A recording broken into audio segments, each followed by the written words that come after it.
Jean-François Desbiens nous attend au plateau de la Banque nationale. Merci, Giorgio.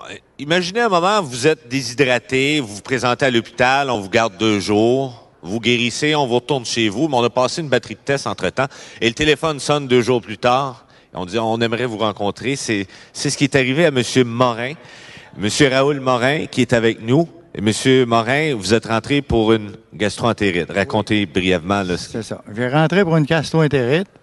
Par la suite, ils ont dit à ma femme que j'étais beaucoup déshydraté, fait qu'ils me gardaient à 48 heures. Par la suite, ils ont venu me voir pour me dire que je voulais passer les poumons. J'ai dit oui. J'ai dit, je les ai déjà passés avec le docteur Pierre Rouleau, mais j'ai dit, moi, y aller pareil. Fait que je les ai passés. Le lendemain, j'ai eu un téléphone chez moi. Ça a sonné, j'ai dit allô. Elle dit, est-ce que je pourrais parler à M. Raoul Morin? J'ai dit oui, c'est moi. Là, elle dit, il faut que j'avais un rendez-vous avec le docteur Coll, pneumologue du cul. J'ai dit pour quand? Elle dit aussi vite que possible. Fait que le lendemain, j'étais allé là avec ma femme.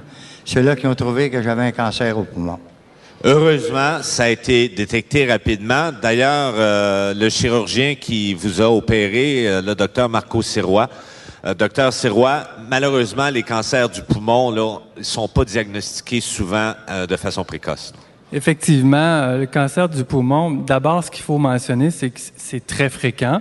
C'est la 2e cause de cancer chez la femme. Évidemment, c'est le cancer du sein qui est en première position. Chez l'homme, c'est la 2e cause également, le cancer de la prostate étant en première position. Donc, c'est quelque chose qui est très fréquent. Et puis, mais ce qu'il faut se rappeler, c'est que le taux de mortalité par cancer, c'est le cancer du poumon qui arrive en première position.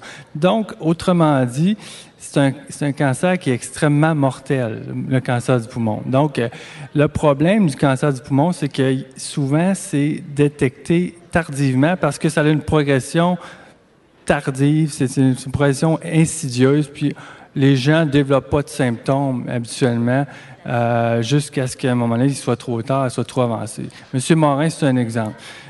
Ici, ce qu'on voit, c'est une bronchoscopie qui démontre l'intérieur des poumons.